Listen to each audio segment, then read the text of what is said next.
Bismillahirrahmanirrahim. Assalamualaikum warahmatullahi wabarakatuh.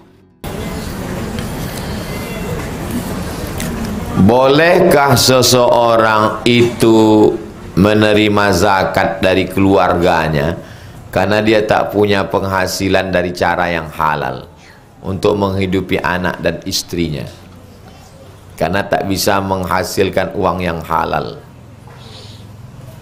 Suaminya dalam penjara, jadi istri sama anaknya tak ada pemasukan. Kalau tak ada pemasukan berarti fakir miskin. Boleh tak abangnya, adiknya ngasih zakat ke dia? Udah selesai. Itu hebatnya pengajian Az-Zahra.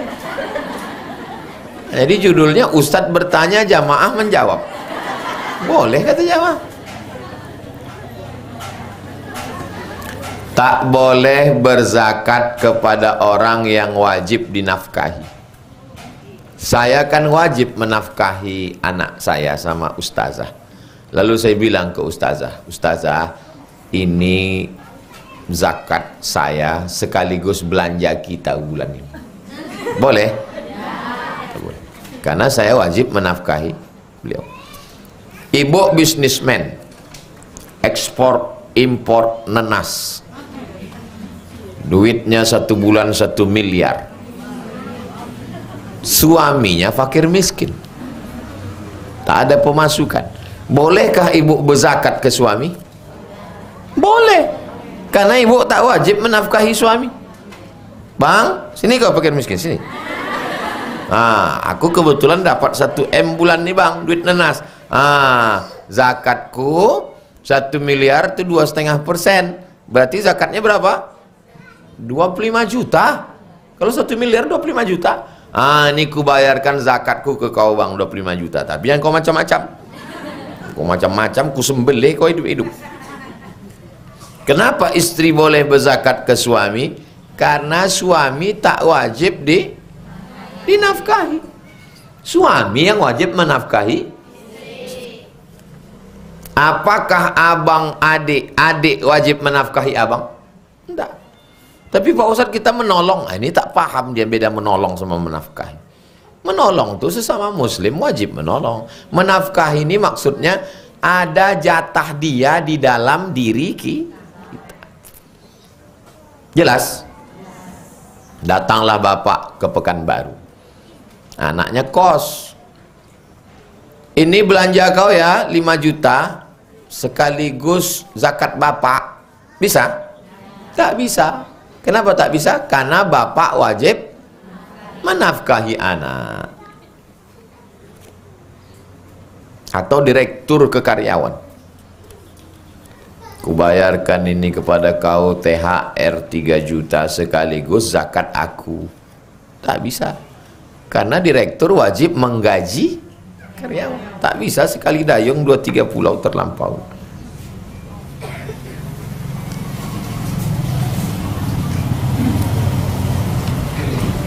Apakah boleh kita mau syukuran anak habis lahiran pakai duit pinjaman yang dibayar tiap minggu atau duit riba Pak Ustaz?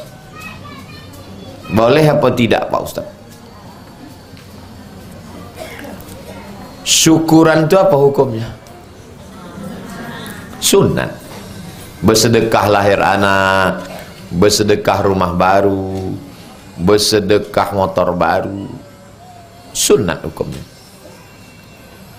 Meminjam duit riba itu haram. Jadi kalau ketemu antara yang sunat dengan yang haram, mana didulukan? Meninggalkan yang haram lebih utama daripada melakukan yang sunat. Tapi Pak Ustaz tak tahanlah telinga bercakap, kau punya anak kalau tak kenduri, aku tak ada duit. Kalau kau mau nolong, aku kasih duit. Aku tak ada duit, aku susah, lakiku tak kerja, aku tak sanggup mengundang orang. Kalau kau mau menolong, kasih duit. Kalau kau tetap juga bercakap, kusumbatkan sepatu ini ke muncung kau nanti. Kadang kita ini kalau diam orang terus sumbatkan sambal belacan untuk mulutnya. Nah, dia tahu. Maka kita beramal ini tidak ikut perasaan, tak ikut cakap orang. Hidup ini sebetulnya tak susah. Yang susah itu mendengarkan cakap orang. Mendengarkan cakap orang. Ibu pakai jilbab panjang, apa kata orang? Macam pakai kelambu. Ibu pakai jilbab pendek, apa kata orang? Katanya udah hijrah, tapi kok pakai jilbab pendek? Manusia ini memang serba salah. Saya tak pernah saya pikirkan cakap orang. Suka hati saya. Mau saya pakai peci merah, mau saya pakai peci biru, mau saya pakai baju begulung di tangan, mau saya pakai sorban, yang penting menutup aurat. Apa penting kan cakap orang? Dengar cakap orang mati tegak kita. Betul? Betul kata ibu tuh. Suaminya berkhianat, berselingkuh dengan janda. Jadi istrinya marah karena kejadiannya. Rezeki menurun, usaha hancur. Haruskah istri memaafkan suami demi mendapatkan rezeki? Berselingkuh itu hukumnya apa? Haram. Laki-laki yang berselingkuh sampai melakukan perbuatan maaf zina, apa hukumnya? Dimasukkan badannya setengah ke dalam tanah, dilempar batu sampai mati. Jadi kalau suaminya bilang, gara-gara kau inilah rezeki kita seret. Bang, kau udah kumaafkan, tapi bersyarat. Syaratnya apa? Nanti ku gali tanah, kau masuk setengah, kami lempar kau pakai batu sampai mati.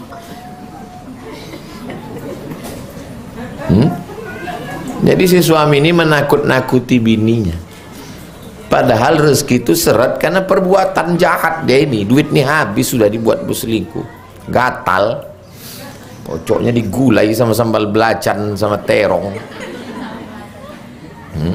Itu disalah ya bini. Ini gara-gara kau mengamuk. Ini gara-gara, coba kalau kau maafkan aku. Ini kan pembodohan. Banyak sekarang perempuan kalau dia mengaji. Ini anak-anak ini mengaji semua. Kalian hafal Quran, kalian bisa baca kitab, kalian selesai S1, kalian jadi ustazah, jangan mau dibodoh-bodohi lagi. Sekarang banyak laki-laki membodohi perempuan. Kamu istriku, aku kepala rumah tangga, surga di bawah tapak kakiku. Mari surat tanahmu, surat mobilmu, surat ATM-mu, kartunya. Kalau mau masuk surga, sama aku. Mana bisa? Pembodohan namanya. Maka saya di mana-mana perempuan ini saya bela harkat martabatnya supaya jangan dibodoh-bodohi laki-laki Fir'aun. Menangislah perempuan menelpon malam-malam. Salah sambung saya bilang. Ada apa? Suami saya di ruang tamu, Pak Ustadz, maaf, bawa WTS. Ibu di mana? Saya di kamar sholat tahajud. Kenapa tak dilempar dia pakai piring mangkuk, diusir? Karena kata suami saya, sorga di bawah tapak kaki dia. Bodoh, dia bilang. Saya pula yang mengamuk jadinya. Pertama mengamuk karena perbuatan itu, kedua mengamuk karena enak tidur terbangun. Istri wajib patuh sama suami kalau suaminya itu taat kepada Allah. Kalau laki menyuruh, kau udah jadi istriku, surga di bawah tapak kakiku, buka jilbab kau, rambut kau cat 3 warna merah, kuning, kelabu. Mana pula taat sama dia? Itulah pentingnya mencari suami yang soleh, bukan somat.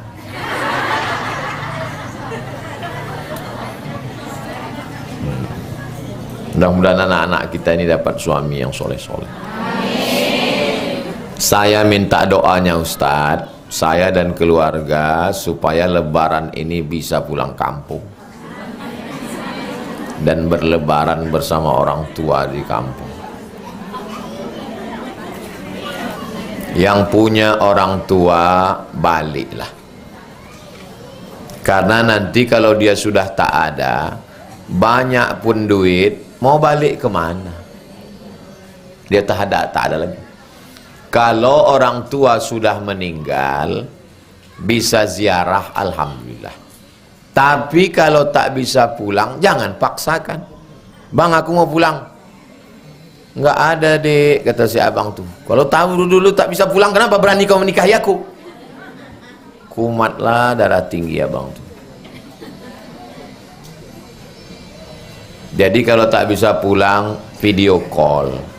Mak, uang sekolah anak sekarang mahal. Kami susah di sini. Doakan kami ya, Mak. Kirimkan kain, carikan kain, bungkuskan, dipakainya bulan Ramadan ini, menetes air mata dia. Sambung silaturahim. Mudah-mudahan Allah bukakan rezeki, bisa yang punya kampung bisa pulang kampung insyaallah. Nanti di akhir majelis berdoa kita semua. Anak-anak santri sama ustazah pulang 10 hari sebelum Idul Fitri. Baru balik lagi kemari 10 Syawal. Mereka pulang setahun sekali. Cuman 20 hari. 20 hari, 10 hari puasa, 10 hari Idul Fitri. Selain itu mereka ngapal Quran, ngapal Quran, ngapal Quran. Ibu doakan anak-anak ini supaya hafal Quran. Ustadz minta doa untuk almarhum abah kami. Almarhum nanti dibacakan di akhir majelis. Meninggal karena kecelakaan 5 Juni 2022 hari Ahad di Sungai Pinang. Sungai Pinang sini. Agar almarhum mendapatkan keselamatan, kebahagiaan akhirat. Semua orang tua kita nanti kita kirim Al-Fatihah, kita doakan. Setiap ingat orang tua, asal terbayang mukanya, ingat kirimkan Al-Fatihah. Sanggup baca Yasin malam Jumat, saya malam tadi baca Yasin sekali, Al-Kahfi sekali, kirimkan ke orang tua. Anak-anak diajak membaca malam Jumat, acara haul, jangan lupa orang tua.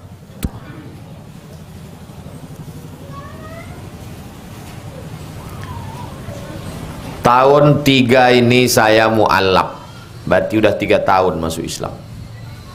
Dan 3 tahun ini keluarga saya, ibu saya tak mau menerima saya dalam keluarga lagi. Apa yang harus saya lakukan supaya ibu dan keluarga mau menerima saya walaupun kami beda agama? Telepon dia.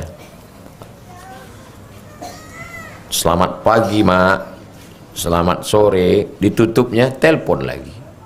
Dirubahnya nomor, cari nomornya. Datang.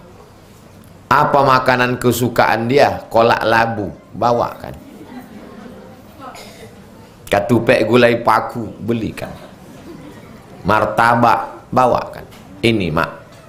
Suka dia pakai kain sarung, belikan. Dicampakkannya ke paret, dibuangnya. Kutip, bawa pulang. Sampai Allah lembutkan hatinya. Sampai kapan? Sampai dia mati. Mimdate mataya bawati. Pandai ibu. Jangan berhenti. Kenapa kita tak boleh berhenti? Karena dia tak pernah berhenti menyayangi kita dulu. Kalau berhenti dia menyayangi kita, kita mati. Pernah ibu berhenti sayang ke anak? Tak pernah. Kenapa ibu berhenti sayang ke emak? Tak boleh berhenti sayang. Bawakan makanan. Cium tangannya. Dilemparkannya pinggang mangkuk. Mengelak. Yang ditunggu, lukalah. Sampai kapan begini Pak Ustaz? Sampai mati. Mati dia, selesai beban kita di dunia. Masalah di akhirat, urusan Allah Subhanahu. Jangan ditelepon sekali diamuknya. Selamat pagi, Mak. Tak ada selamat-selamat. Jangan. Sampai Allah lembutkan hati dia. Kalau bisa, dibukakan Allah pintu hidayah, masuk Islam pula dia. Jangan setelah masuk Islam orang tua itu kehilangan anak. Kalau bisa setelah masuk Islam bercakap dia. Dulu kusangka kalau anakku masuk Islam ini melawan dia. Ternyata setelah anakku masuk Islam lebih lembut, lebih baik, lebih sopan. Dikiriminya aku makanan, dikasihnya aku baju. Siapa ustadz yang mengajarkan itu? Ustadz Somad kata orang. Oh ternyata tak radikal ustadz itu. Gitu.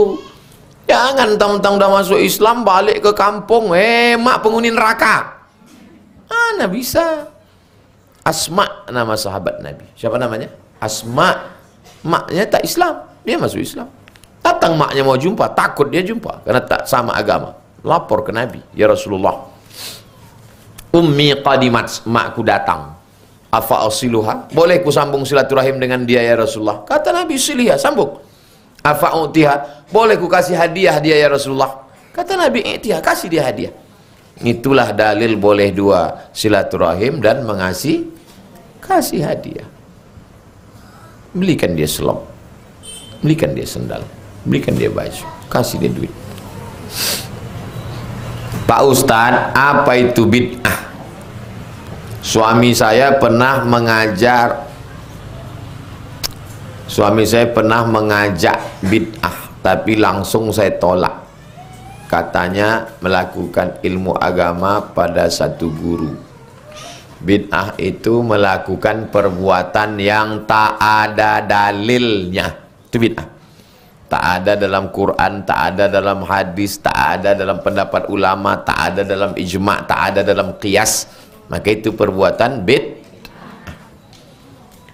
Pak Ustadz, suami saya ini orangnya tak patuh Pak Ustadz. Mau kau supaya dia patuh? Iya, kumpulkan tai hidung, tai mata, tai kuku, campurkan dalam kapas, bakar, masukkan ke kopinya. Nah, nanti sudah dimakannya, insya Allah patuh dia sama kau macam lembu cucu hidung. Bang, pel, iya deh. Jaga anak ini, aku mau pergi. Ya. Ada diajarkan Nabi? Tak. Ada diajarkan dalam Quran? Tak. Tapi kalau berdoa dia kepada Allah, ya Allah lembutkanlah hati suamiku ini ya Allah, boleh? Boleh. Selama ada dalam Quran, ada dalam hadis, ada dalam ijma', ada dalam qiyas, ada pendapat ulama, maka itu tidak bid'ah. Tak ada dalam Quran, tak ada dalam hadis, tak ada dalam ijma', tak ada dalam qiyas, tak ada dalilnya sama sekali, maka perbuatan itu bid'ah. Bid'ah dhalalah, sesat, finnar, masuk neraka. Kemana yang benar arah kepala mayat waktu dalam rumah duka sebelum dimandikan? Kiblat ke sana. Kepala mayat tuh,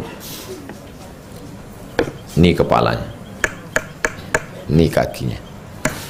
Tentang masalah kepala mayat letaknya melintang membujur sebelum sholat, sebelum dimandikan, tak diatur secara eksplisit, secara tekstual dalam Quran, dalam hadis.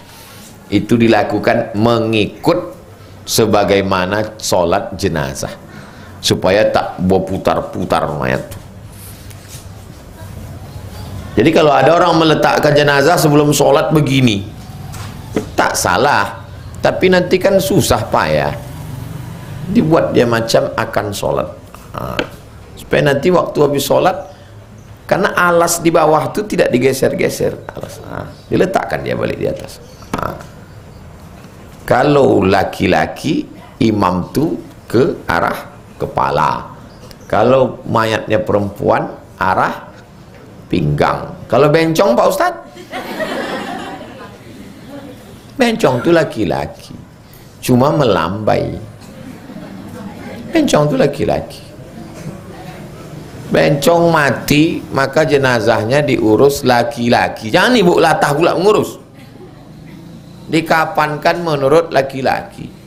Sholat jenazahnya laki-laki. Doanya untuk laki-laki. Allahumma maghfir lahu warhamhu. Husnuzon. Mudah-mudahan dia mati, sebelum mati itu dia bertaubat dan husnul khotimah. Ada bencong mati, tanya ke saya, gimana nih Pak Ustadz? Urus macam laki-laki, tapi dia ada operasi kelamin Pak Ustadz. Operasi kelamin tak merubah, kan manusia yang merubah itu. Hukum aslinya waktu dia lahir laki-laki, maka perlakukan laki-laki, tak berubah. Namanya Pak Ustadz, nama aslinya dulu.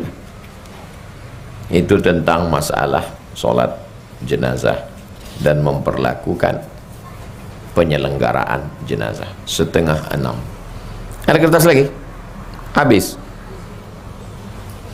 Di akhir majelis mari kita berdoa, mudah-mudahan kita masuk ke bulan suci, Jumat kedua bulan April sudah masuk Ramadan. Mudah-mudahan kita diberikan kesehatan, anak-anak semuanya anak soleh. Untuk almarhum almarhumah semua orang tua kita, ayah, ibu, datuk, guru-guru kita, syai'ul lillahi walahumul fatihah.